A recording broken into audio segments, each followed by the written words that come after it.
Hey, what's going on, everyone? It is Daniel Tapia. Welcome back to the show. And today we're going to talk about the five core essentials of every single business, no matter what business you're in. Even if you're not even in a business, these are the five things that you have to understand. Now, if you're a coach, consultant, or your own business, you have your own business, or you're a consultant for someone else's business, you have to understand these five core essentials, because every business, whether you're consulting for a business, you have to understand this whole mechanism, because at one point, all five of them must be in place to be a successful business. And if you're in business to help other businesses, then you have to understand these core mechanisms. Otherwise, you can't help them, because you really don't know where you're at, right? And you're framing yourself as a consultant, but really you're just like a, liable asset. You're not an asset, you're a liability, which means they can get rid of you at any time. To not get rid of you, you have to understand these five core essentials and how they intertwine with the other. Okay? So now, before I tell you about these things, or these five core fundamentals or core essentials of a business, I want to tell you about a quick little story, right? So when I was in high school, I played basketball, right? And now I wasn't the best basketball player, but I used to pick up games at an elementary close by my house. And I would go walking over there and play ball. But there was this one guy that was super, super good. His name was Danny, right? Danny was like the baller of the town. Like, I remember specifically like going and play with him. And I'm like, man, I wish Danny played like real ball. Like, I wish he played like school ball, like organized basketball, because he would kill it. Because let me just tell you, everybody on the court when we played pickup games wanted him on their team, because he was just like, he was good at dribbling. He was good at shooting. He was good at passing. He was good at like literally everything that could happen inside of a basketball game. He was good at it, right? He was very aggressive, very fast, very quick, very agile, can get rebounds, could play defense, everything. So like, he's like a dream player, right? So we're like, oh man, I wish this guy would play freaking organized basketball. We'd be like, we'd put our town on the map, right? So it's so funny because this guy would like play street ball, right? Like, he would just go crazy, do spins, do flips, do turns, and do all these like turning backwards layups. He would shoot from like half court. He would do all these crazy things, and they would always like work. Like, he would dribble like crazy, do all this ball handling. Like, you literally couldn't even keep up with him. Like, that was just the way it was, right? So one day I remember talking to him. I'm like, hey, dude, let's go play, man. Play with me, dude. Play with me in basketball, because even in the same grade. He's like, yeah, whatever. I'll play next year or whatever. So next year coming around, I go, hey, you said you're going to play. He's like, all right, I'll play 1 year. And I remember telling everybody, like, dude, Danny's going to play. We're going to take over, right? We're going to take over the town. And it was so funny, because his first game, he got into the game, and the coaches already loved him, but they could tell that they were only going to put him in because he was a talent. He was skilled, but he didn't have fundamentals down. And so they put him in the game, and he just made so many turnover after turnover after turnover. He made like, I think like 5 or 10 points that game. And like, he just made so many turnovers that they lost. Right. And on the other hand, there was this guy that always played very, very consistent. His name was Oscar, right? Oscar was one of those guys that was kind of like very quiet, not a showboat, kind of just follow the program, kind of like Tim Duncan. He would just, pass, catch, shoot, pass, catch, shoot. Not very like, it wasn't someone that you would get immediately on your team, but you would want him on your team for the long term. You know what I'm saying? Like, Tim Duncan wasn't a very flashy player, but at the end of his like career, he was one of the best forwards in the basketball game, because he was consistent. And this Oscar guy, they put him in over Danny after all, and they ended up winning the next game and the next game and the next game. And they actually did very, very well. And then they looked at the stats at the end of the year, and Oscar was a more consistent, more like long-term player that wasn't like shooting up crazy stuff, had numbers that made sense to the team. And Danny, being an amazing player, he made too many fouls, too many like turnovers, didn't make enough points, couldn't play an organized ball, because people knew they could track him down faster, and there was an organization to it, right? And I say that because when it comes to business, you don't want to have the flashy stuff. You don't want to have the tactics. You don't want to have to look at What's the new thing? What's the new thing? What's the new thing? You always want to go back to the fundamentals, because the fundamentals will save you long term. And that's why I'm talking about the fundamentals today. The fundamentals that I've seen, I've studied, I've read for thousands of hours. So I know that, these people do it on an everyday basis. So I'm going to share those 5 things with you and how they kind of work in tangent together, so that you can make a highly functional business. Or if you're consulting on businesses, you can understand where their bottlenecks, so to speak, come into play. And a bottleneck, just so you guys know before we get into this, a bottleneck is basically that, right? Think about this right here. Okay, this water bottle right here has a bottleneck. So what a bottleneck does, basically what it does is, in a business, right? Let's just say I want to pour out all this water into a cup, and I want to pour it out as fast as possible. I want to pour this into this cup as fast as possible, right? So I'm giving you real life, like a real bottleneck scenario, right? So I want to pour all this water into this cup, right? So what is the fastest way to do so? So very specifically, this would be like marketing and sales, right? I want to pour all my marketing into the sales, right? Because I want to get as many sales as possible. Okay, so I can do it like this by pouring it from the top, right? It's going to go out, it's going to go out, it's going to take some time, but it's going to go out, right? Now, what would happen if I cut off this thing and I literally pour straight from this part right here? I've cut out the bottleneck, therefore increasing my flow. Okay, so imagine pouring water into this thing. Pour water into this thing as compared to pouring water into the full circumference of this water bottle, right? It's a lot fast. Water can enter and exit faster than it can through this top, okay? And in business, there's things called the bottleneck, i.e. marketing, sales, delivery, operations, and accounting. All 5 of these things have to work in tangent, and all 5 of them have bottlenecks at each level of the layers, right? So most people, if they're going into business and you're doing consulting for them, their bottleneck is leads. So typically how a business works is they pour a lot of leads in here, and then the sales come out, and then they deliver into another bottleneck, right? They deliver into another system or into another cup, so to speak. But when they don't have enough leads coming through, so like this, I would just drip out some water here and there. It's like this, drip, drip, drip, drip, drip. And then it fills up to a certain point, and then you make a sale, and then it tips over, right? That's kind of how it works. Like if you've ever gone to Schlitterbahn water parks, there's this place where you go, and it's like a little island, or I don't know, it's like a kingdom place or whatever. But what they have is like a little bucket, and you pour enough water into it, and the bucket, once it fills up, it spills over onto the people, and it splashes everyone. Everyone loves it. And the reason why I say that is because marketing, sales, delivery, operations, and accounting work in the same systems, work in the same processes. So let's just say you have a bunch of Facebook ads, right? You have a bunch of opportunity, which is the water. You have a bunch of opportunity, which is the billions of people on Facebook right now. And you want them to go to sell. You want to sell them something, right? So you're on Facebook and you post. Boop. You're on Facebook and you look at someone else's stuff. You comment on the thing. Bloop. And you post once a day. Bloop, bloop, bloop. You put marketing dollars into it and you go, right? You pour all this water like this. You literally turn it upside down. It pours through the bottom. Pours like crazy. Now you've solved your marketing part, right? The next part becomes, crap, I sold a ton. I got a bunch of people in the pipeline. Now I have to sell them all. Okay. That becomes the next bottleneck. Okay. So let's take a drawing here. Let's just take a little drawing, because I know that I'm sharing this stuff with you, but I want you guys to take a visual look of how these things actually work together. So over here, we will, let's create these little boxes. Create box number 1, box number 2, box number 3, box number 4, and box number 5. Now these are they're not scaled to where they need to be, but for the most part, this is how it works. Pew, pew, pew, and bloop. Okay, all of them kind of work back and forth though.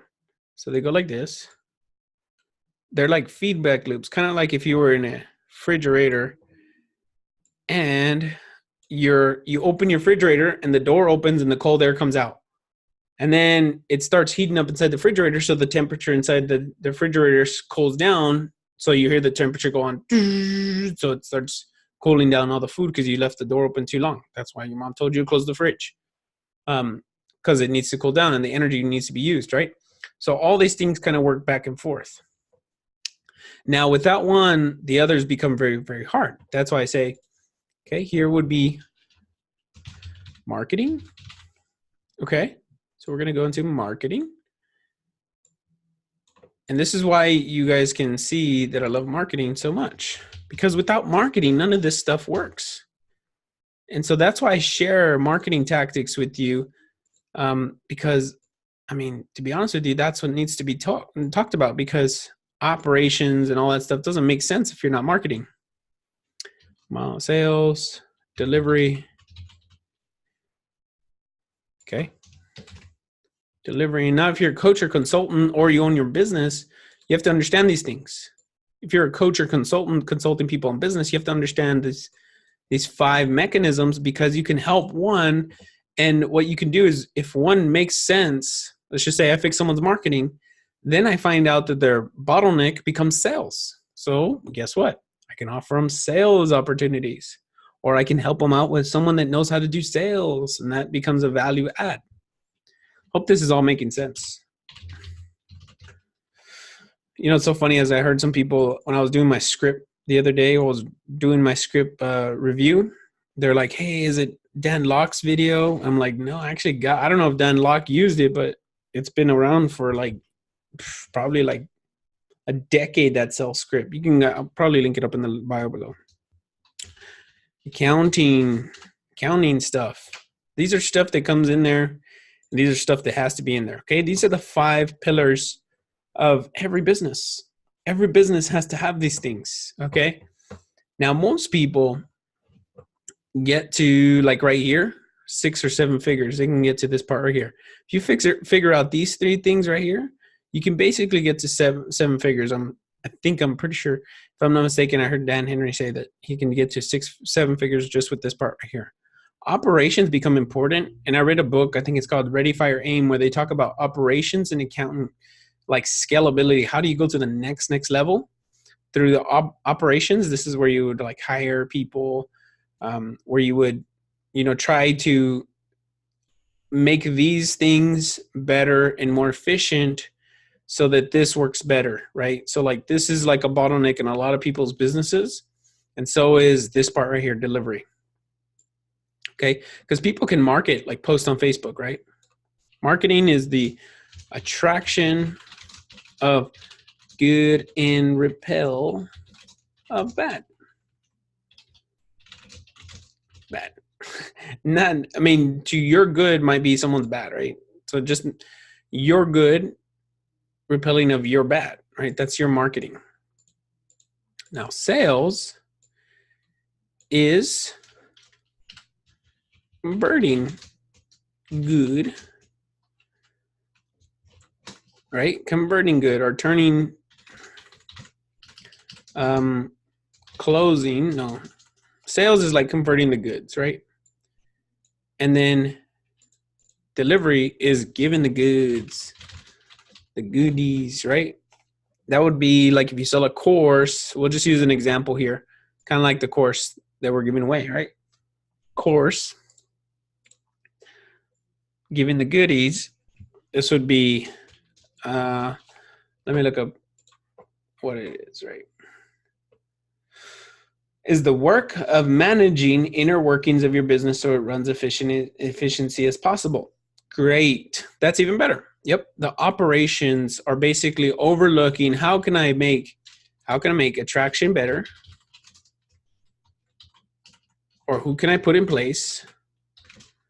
How can I convert higher, right? How can I give at a higher level, right? That is operations in a nutshell, right? You just want to take what you have and improve upon 1 to 2%, 1 to 2%, 1 to 2% every single time. And then accounting, let's just look the market. I guess the money in versus money out, right? In this basic, I mean, all these things have like layers to these things, and I'm not like at liberty to share with you all these things. I'm only sharing with you what I know, right? I don't know more. I'm not an accounting person. I'm not an operations person. I do know the marketing part, the sales part, right? The delivery part, it's still bottleneck in ours. So I'm not going to tell you, oh, obviously I know the best, right? But I can market it and sell it. So I'm going to talk more specifically about these two things right here, because without these two things, these three things don't work. Okay. You can't deliver something you haven't sold. You can't sell anything you haven't attracted people to. Okay. You can't make you can't make anything better, convert higher, or give it at a higher price or a better price if you don't have anything to deliver, right? And you can't worry about money in versus money out because you haven't done anything with it, right? So marketing and sales, that's why they're at the forefront of every business, is marketing and sales. And that's why I've become obsessed with understanding the marketing and the sales, because the delivery of stuff is not as hard as you might think. Like, this is where people get the bottleneck, right? This is where most people find the bottleneck, because they get real good at marketing and sales. So they start doing, boom, good. They're selling like crazy. Actually, you know what? One of my buddies, his name is Eddie. Perfect example of this. And it was a perfect example of this. He I think 1 month he made like 50 grand in a month, and he took on like 30 clients. Okay. He took on like 30 clients. He went on on a machine. He was like, every single day he was selling. So he was marketing like crazy via emails, right? And then he would sell them like crazy. So he would take their money.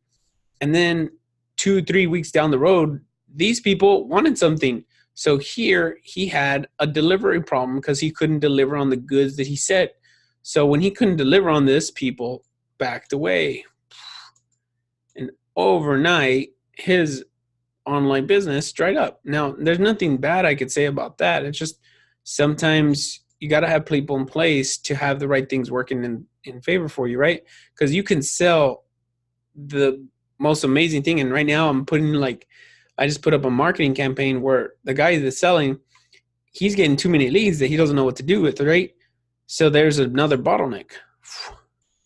Because once you figure out paid ads, essentially, like, you figure out how to get leads inside the front end, the sales become your linchpin or your bottleneck. You have to have a good sales process to take on scale. If you don't, you will always stay in this part, right? The good thing about online businesses is that you can understand how to create sales mechanisms to sell for you when you're not there, or to at least pre-convert them so that you have a higher chance of converting quicker. Okay, and that's where webinars, applications, thank you pages, video sales letters, product launch formulas, all those things come at the front end. Low barrier offers. That's where these things right here, these sales processes, help you get closer to the scalability for things, right? Because if you want to go mass scale, you're not going to be able to do that if you cannot like, when leads come in, they're bleeding out too. You know what I'm saying? They're falling off the back end because you are not following up with them. And that's where first sales process becomes the mechanism for like death, right? And that's what I'm saying. If all these things have to kind of work in tangent to work to make a better system all together, because your business is a system. More than anything else, it's just a system. And you always have to think about it. I don't want you to always think like, how can I sell my program or my business? But always think like that. What if I was to sell it tomorrow? Would I buy it? Would I buy my system, my process? Would I buy my business tomorrow? And how much would I buy it for? Right? You always got to think like that. If these things are not making sense, if these things are not working, then you're selling someone something broken. And basically you're becoming a salesman for a broken system. You're becoming a salesman for a lemon car, they call it. My mom used to call it a lemon car. Like you would go to those used car dealerships and she was like, don't go to the car dealerships that are used because they're just going to sell you a lemon.